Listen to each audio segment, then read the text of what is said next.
The most sparsely populated country on Earth, Mongolia, lies in one of the harshest and most barren regions, Central Asia.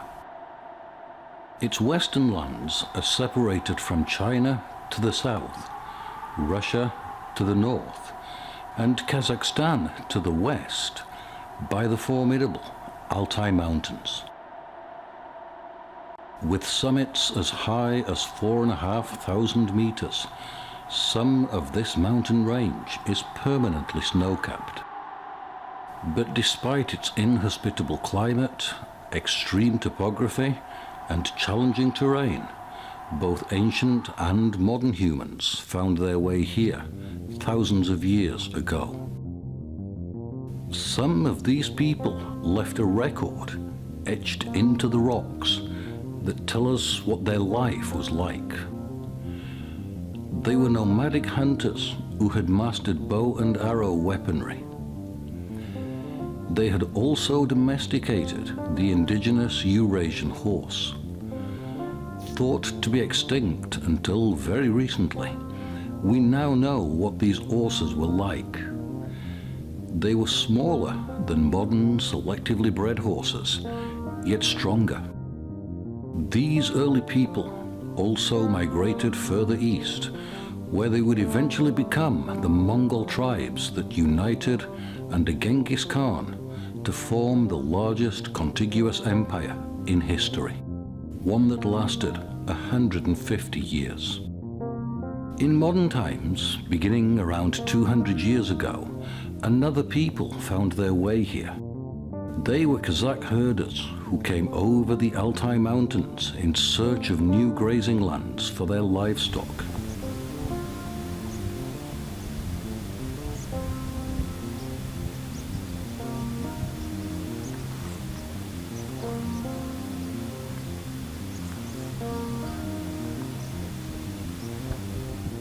At first, they would return seasonally back to their homelands in Kazakhstan. But the latter-day politics of that country forced them to settle here in Mongolia. Like the original settlers, they were nomadic hunters. But instead of bows and arrows, they brought with them prized golden eagles. For thousands of years, they had hunted with these eagles in Kazakhstan. They were now about to establish eagle hunting, as well as other forms of their rich cultural heritage in Mongolia.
Just over a third of all Mongolians, 1.3 million people, are crowded into its capital, Ulaanbaatar. But once you leave that city, you can travel for hours and see no more than a few dozen people.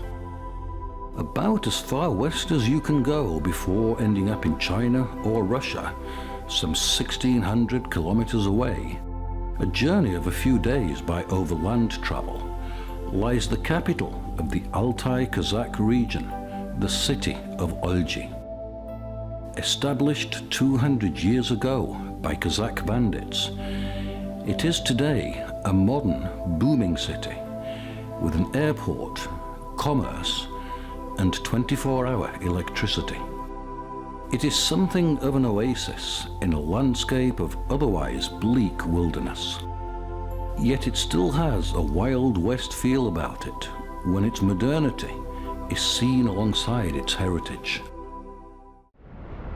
We don't have to venture very far from the city to find nomadic Kazakh herders still living the same life their ancestors did when they crossed over the mountains many years ago.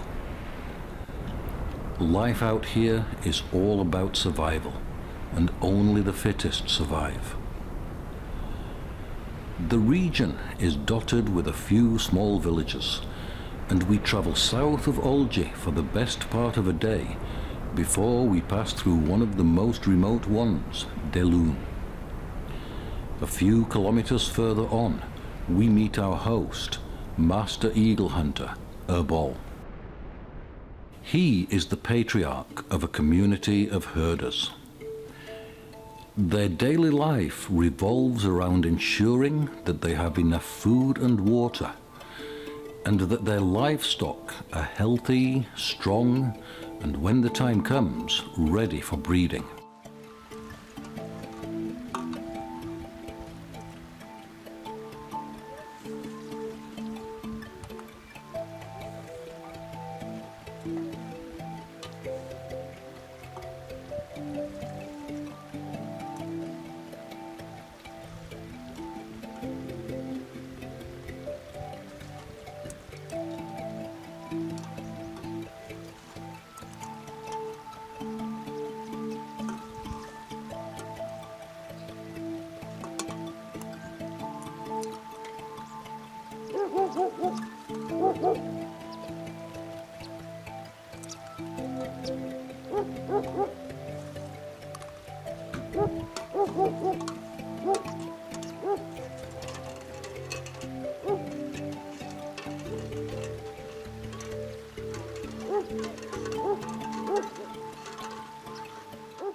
Horses provide transport here. They also provide milk and food, as do sheep, cows, and goats. But unlike these other mammals, mares provide the milk for Mongolia's national drink, kumis. Grapes, hops, and barley don't grow out here, so the milk is left to ferment naturally, which provides a less expensive alcoholic drink. The same daily routine continues until the herd has outlived the pasture. Then it is time to pack up their gers, seek new pasture, and renew their quest for survival.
While this daily life continues around him, Erbol's youngest grandson is preparing for a coming-of-age ritual.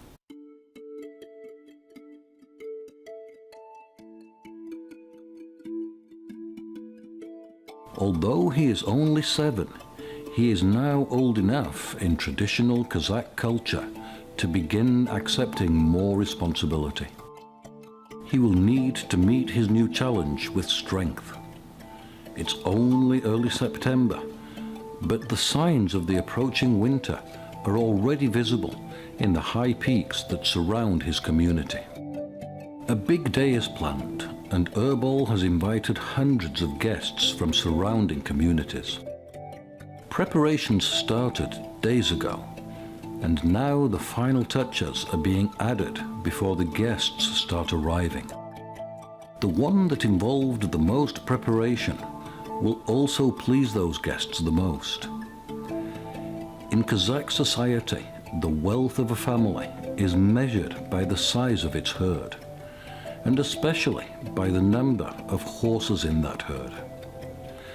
Very few can afford to eat one of their horses, but a boy's coming of age is paramount to his future, and Erbol's family owns 60.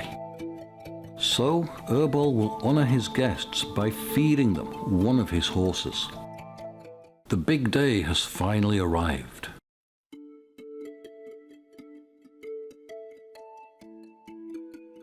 Since the moment he was born, the young boy's hair has never been fully cut before.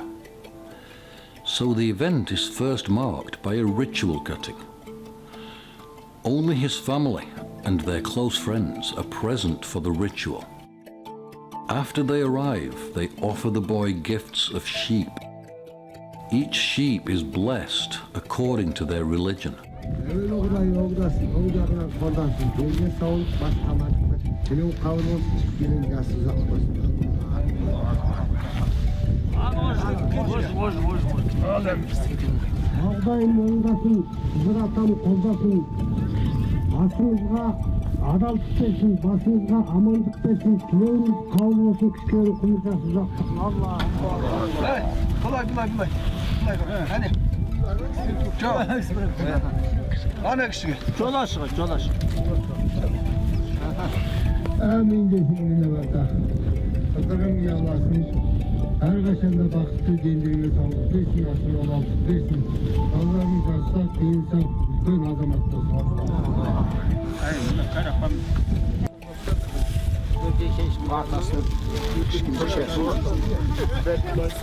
Then they symbolically cut a lock of the boy's hair, offering a further gift of money, as the lock is given back to him for safekeeping.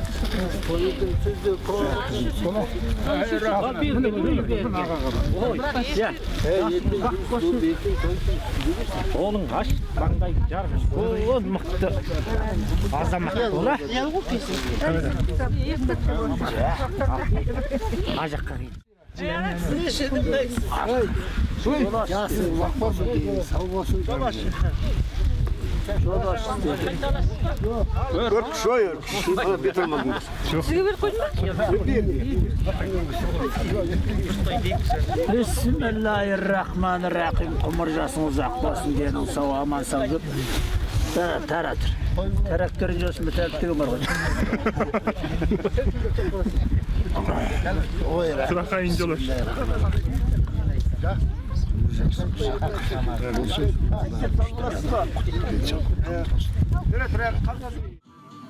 With the formalities over, the celebration can begin. Soon the other guests arrive. Once again, Erbol is on hand to greet and welcome them.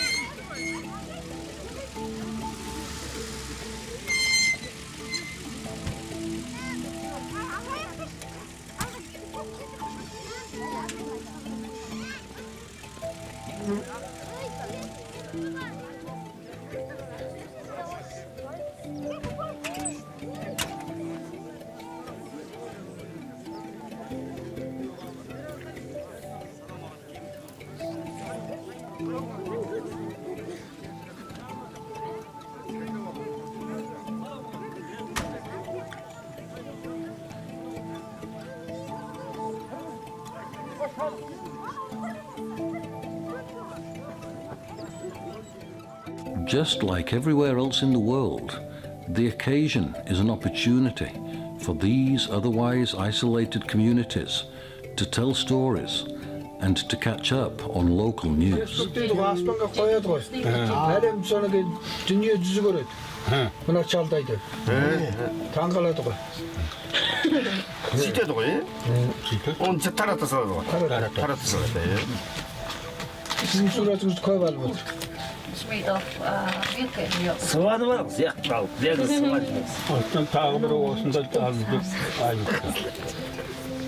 The food is finally ready, and 4 girls have been lavishly decked out for a feast fit for a king.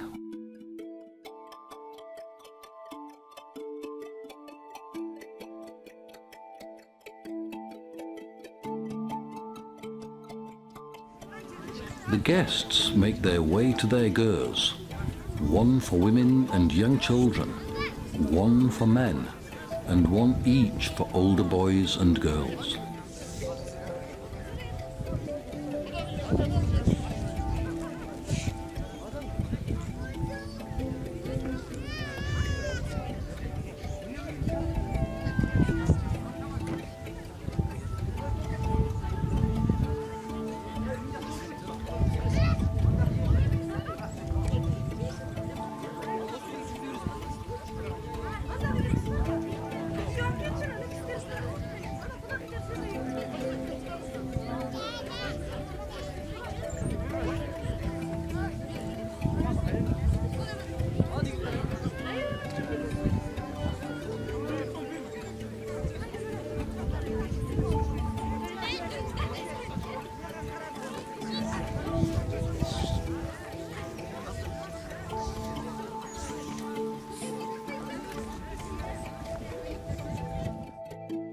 Over the next hour, they will enjoy some of the best food they've eaten in a long time.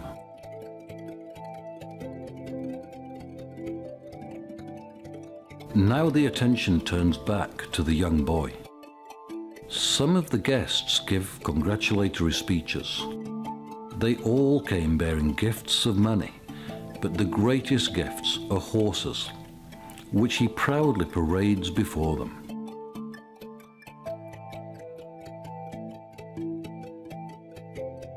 The day concludes with sporting events. Young Kazakh boys race each other in an opportunity to display how their horsemanship skills are progressing. But the main event, and Mongolia's national sport, is wrestling.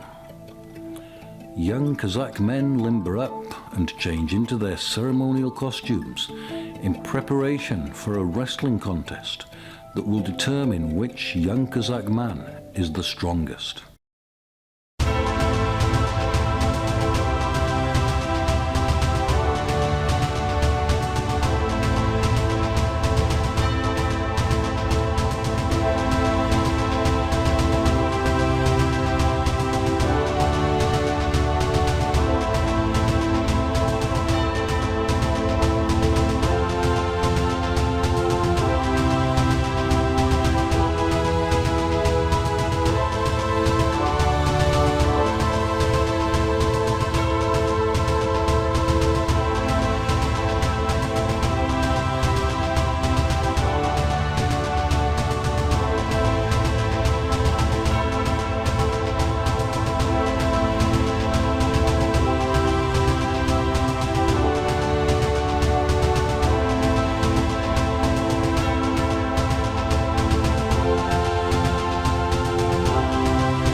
Meanwhile, Erbol's prized golden eagle sits on her perch. She has spent the last few days preparing for her time to shine. That time will come in just a few days. We make our way back to Olgi, stopping only briefly on our way to one of its nearest villages, Saksai. This small village is the host every September of one of 3 Kazakh cultural festivals that we'll attend.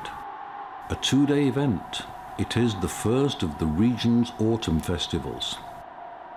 Kazakh eagle hunters come from far and wide to participate and compete against each other. As the festival begins, hunters and huntresses parade on horseback along with their eagles in full ceremonial dress.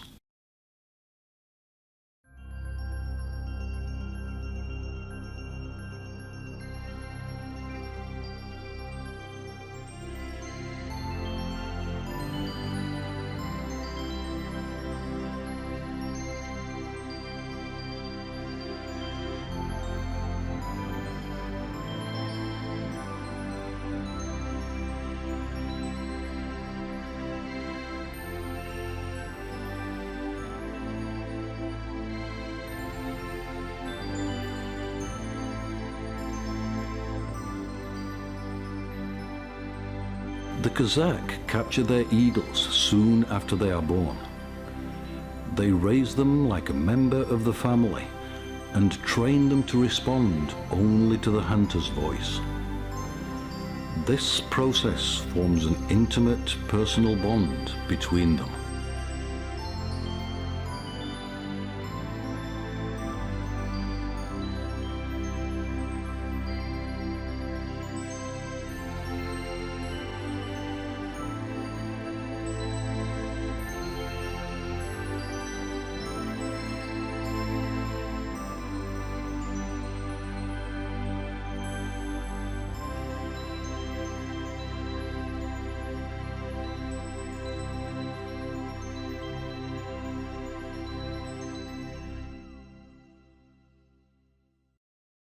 Once the parade is over, the competition begins.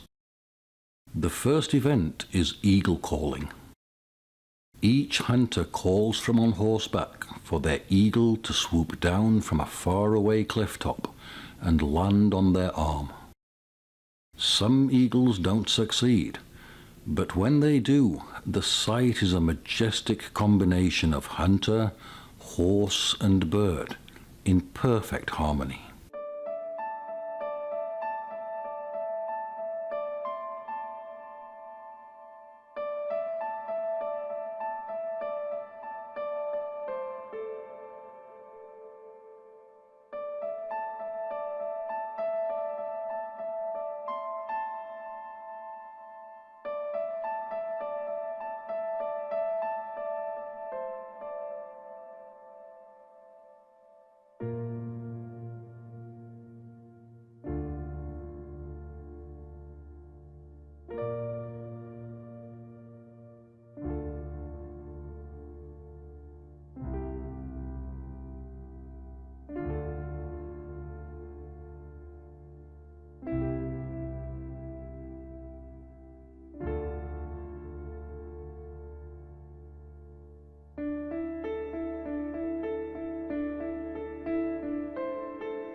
After the eagle calling, the festival continues with other traditional Kazakh sports.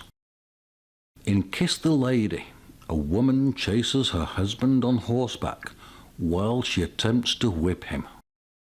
Traditionally, this is said to occur only once a year, and to redress the balance of power a man holds over his wife.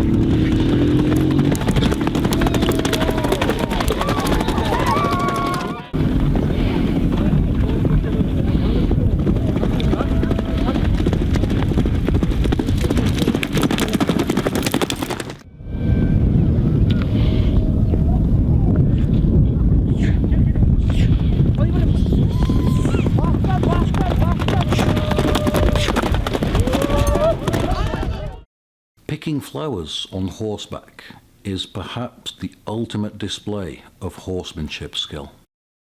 It is also dangerous for both horse and rider.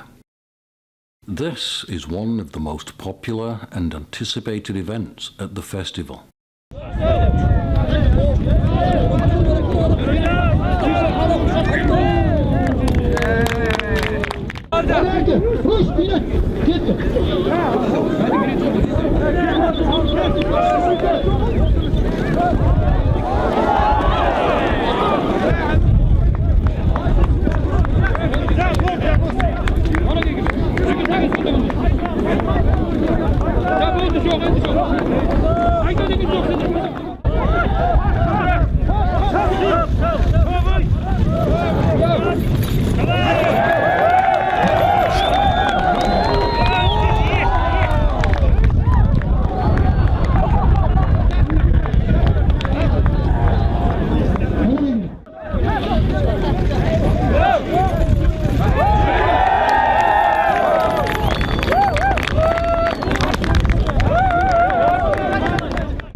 Camels are domesticated in this part of the world.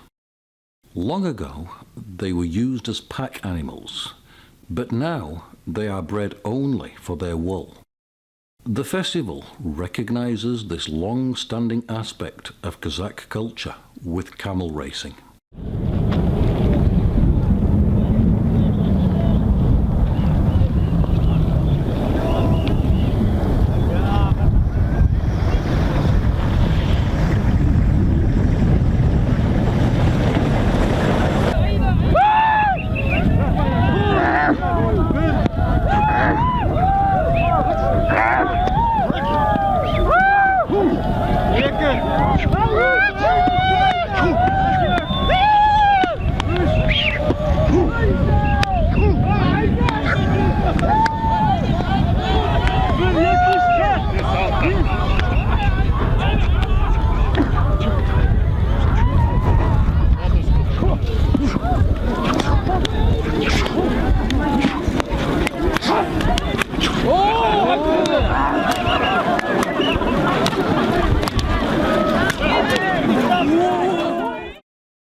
Bushkushi is a version of tug-of-war, but on horseback.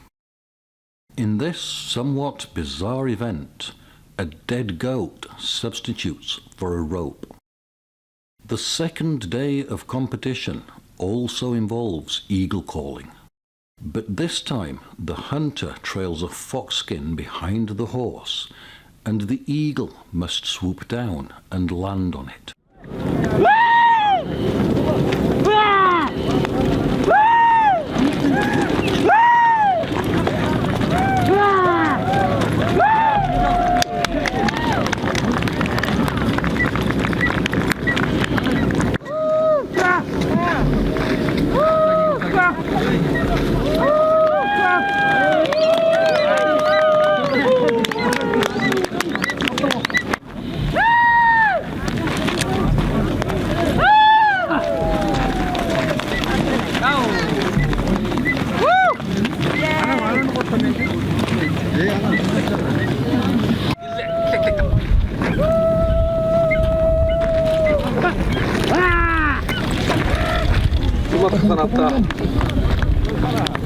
도야가오.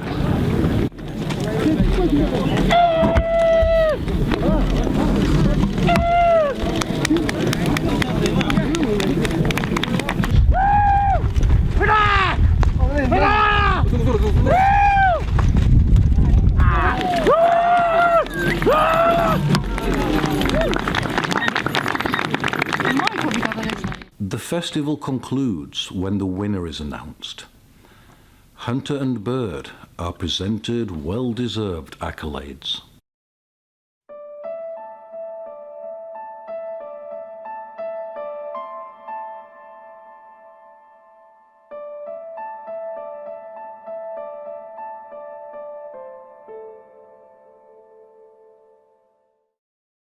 Our journey has taken us south and west of Olgi. Now we travel to the westernmost part of Mongolia, all the way to the Russian and Chinese borders. This is nomadic herding country in its most raw and exposed form, where animals, both domesticated and wild, outnumber people by hundreds to one.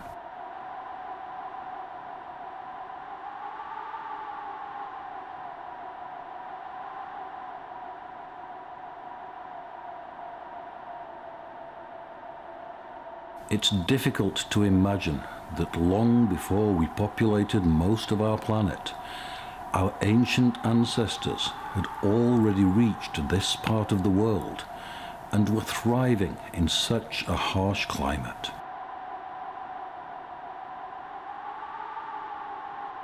Soon we pass through the last village with only 100 or so inhabitants.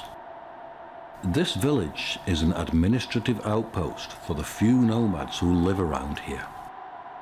It has a boarding school for nomadic children and a mosque for the faithful. Exploring this village, we're reminded that the Altai Kazakh people have been burying their dead here for the last 200 years.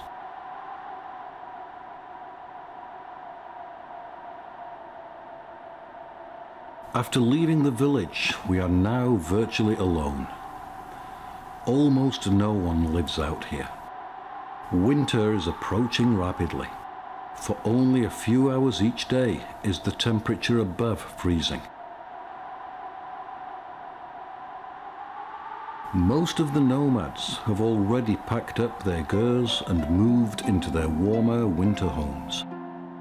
But the hardier ones will continue to live in their gears for a few more weeks in a battle of survival against Mother Nature. Some will lose that battle. Meanwhile, life continues. Cattle must be herded and milked constantly, and fuel must be gathered and stocked for the harsh months that lie ahead.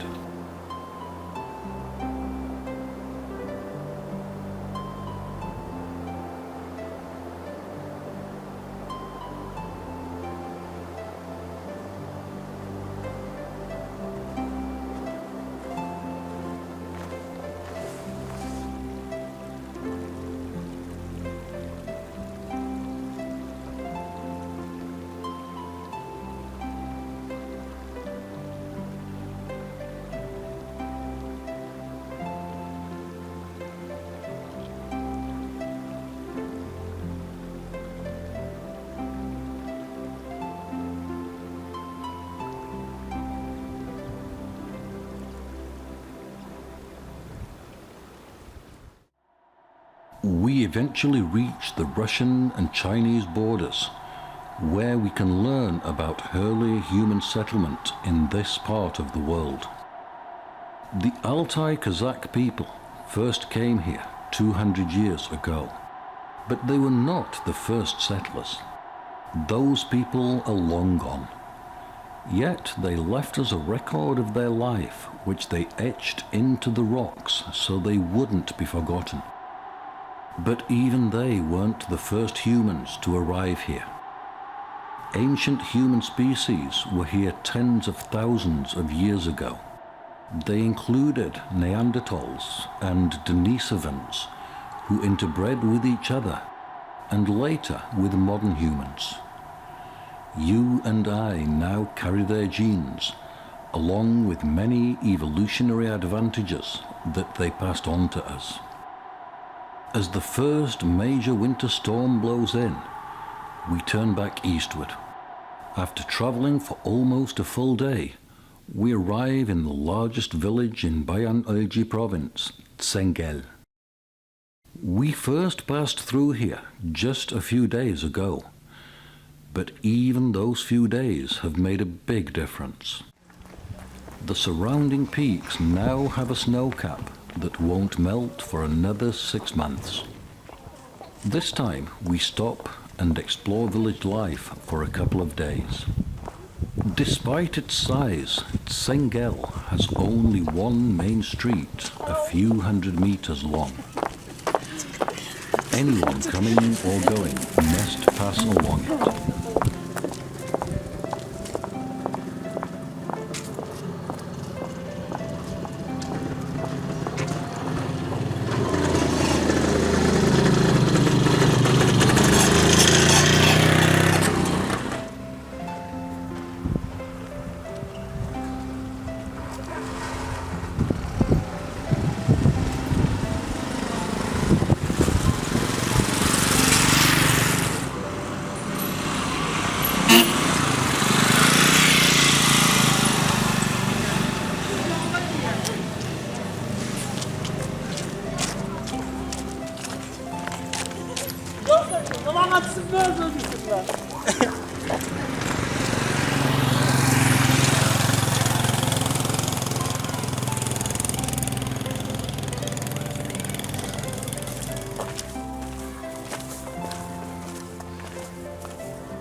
Mostly, they're just riding or walking home after a shopping trip or a social visit that allows them to catch up on village news.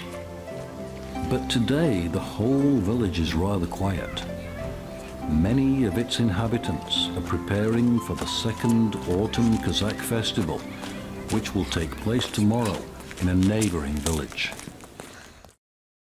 Ulanhus is a small village just a few dozen kilometers away. Many eagle hunters live in and around the village. On a late September Sunday in 2017, the Almakuk Golden Eagle Association is hosting its inaugural festival here. This is the smallest of the festivals we'll attend, and it is unique. It is dedicated only to celebrating the skills of local eagle hunters. One by one, the hunters arrive and register for the competition.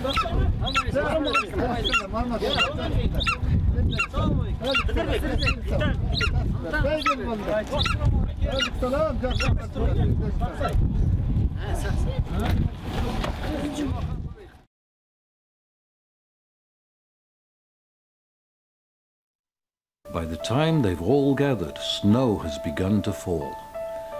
A freezing day lies ahead, and that will make the festival even more spectacular. Eagles soar in these conditions. The location of the festival is Almakuk Hill. It is reputed in Kazakh oral history to be named after Alma Kozhamja, a legendary eagle huntress who was born of the first generation of Mongolian Kazakhs. If the oral history is accurate, she was the first eagle huntress in Mongolia. There are no huntresses competing in today's festival, but just perhaps some compete to honor her. The competition takes the same format as before. Riding on the colder air, the eagles swoop down to the hunters in record time.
After several years of service, the Kazakh release their eagles back into the wild, where they must now survive by hunting for themselves, just like they've been doing for millions of years.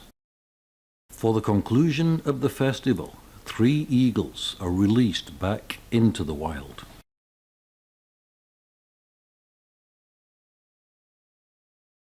When the Almakuk Association first announced its plans for this festival, there was dissent in Olji.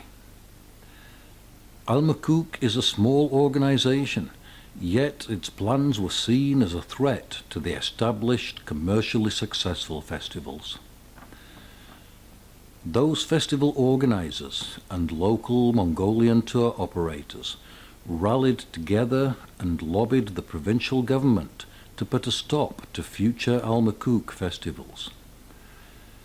But in September 2018, the festival expanded to become a successful 2-day event. A monument was erected honoring Almer Kojamjar. This unique festival will be around for a long time.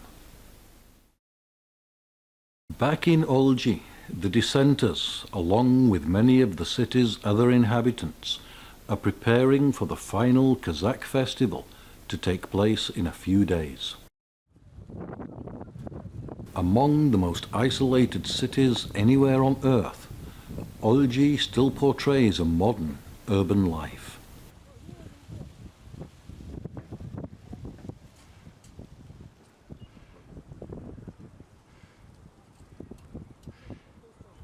Although the approaching weekend is by far the city's biggest, daily life for most follows its usual pattern during the build-up.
But as the festival draws closer, the main square begins to buzz with excitement as events mark the final countdown.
Finally, festival day arrives.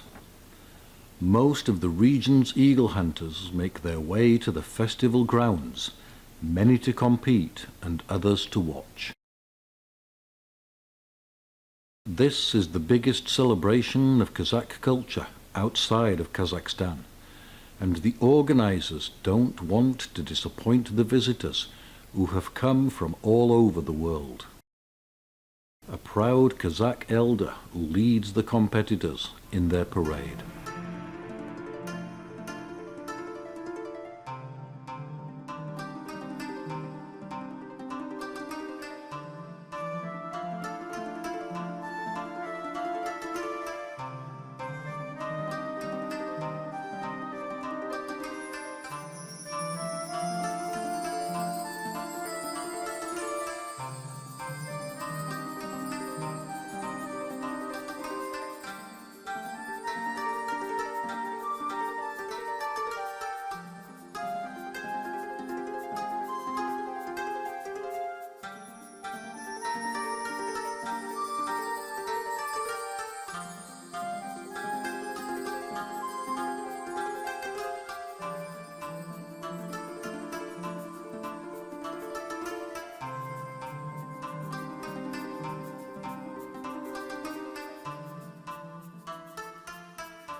The festival includes many side attractions, such as the traditional sports we saw at the Sagsai festival.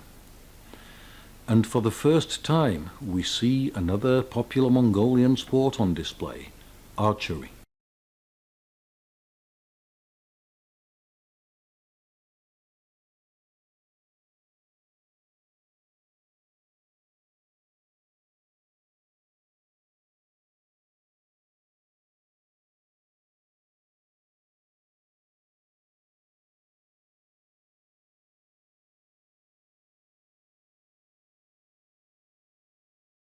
But most have come to see the eagle calling competition.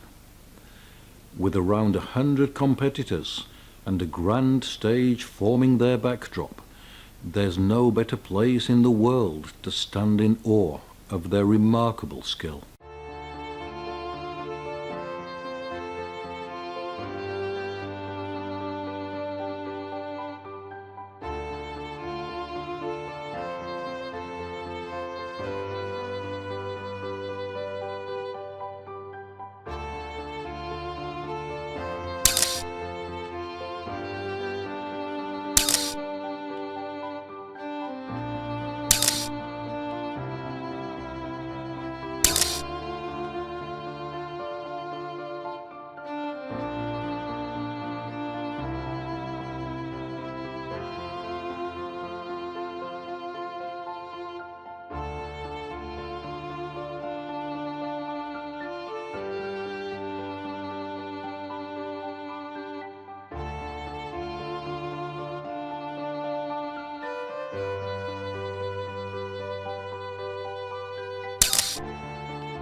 By the time the festival ends, most of the eagles have proven themselves ready, and hunting season can begin. After the festival, we return for one last visit to Ulan Hus. A few kilometers outside the village, by a small river, lies a tiny community of herders. Waiting for us there are two brothers, Sizbek and Khazibek. They are both eagle hunters, and they have agreed to let us join them on the season's first hunt. Normally, by this time of year, the hills that form their hunting grounds are blanketed in snow. But this year has seen an unusually mild start to the season, so we don't hold out much hope for a successful hunt. Sizbek and Khazibek typically hunt together as a team. But due to today's conditions, both their eagles must be ready to swoop at the first opportunity. So a friend accompanies them to act as their spotter. His job is to alert them to any wild animals that their eagles might capture: fox, rabbit, etc.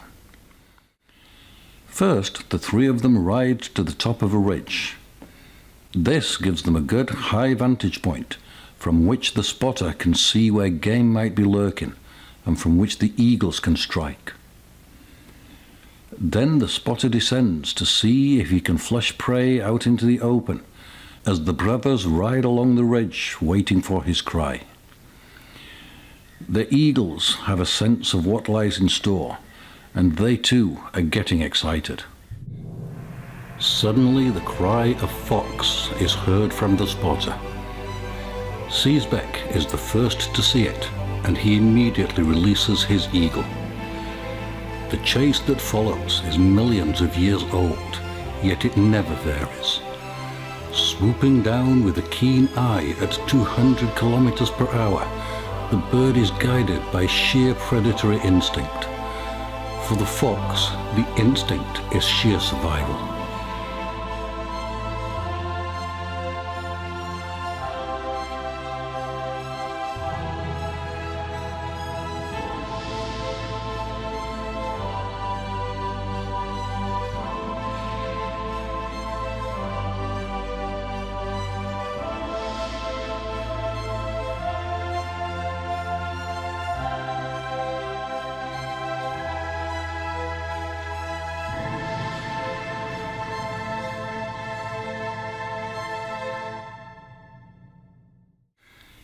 In the end, the fox is no match for the bird, and minutes later the hunters have safely retrieved it. The eagle is duly rewarded for her first catch of the season. Then, after a well-deserved rest for everyone, it's time to begin the long ride back to a warm gear.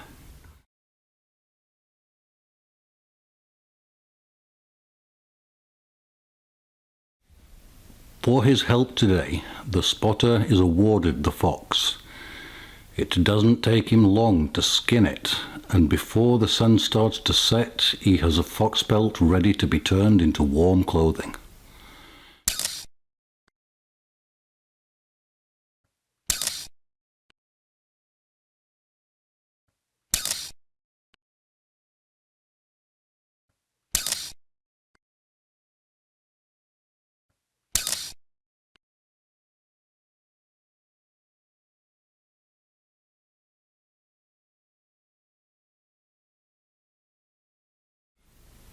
With an eye as keen as the eagle that caught it, his daughter observes his every move.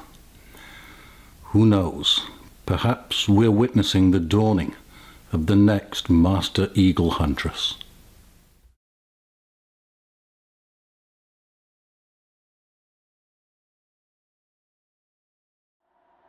A few days later, winter has finally arrived. Winters have always been brutal here, but the Altai Kazakh people have always known how to survive them. Their strong sense of community helps them cope until the sun returns and the seasons begin anew. But the climate is changing in Central Asia, and winters are becoming even harsher. Now, an entire herd could freeze to death during the winter months, and a family's wealth and livelihood are wiped out. This trend is forcing many to abandon the nomadic lifestyle and move to the city. The political landscape in Kazakhstan, which led to the Kazakh originally settling in Mongolia, changed dramatically 30 years ago. Some have since returned, but most prefer to stay, and the population level is rising. As the sun sets on her ancestors' homelands in the west, it is mirrored in a young girl's eyes. She's too young to know this yet, but she will be an important part of the future of the Mongolian Altai Kazakh people.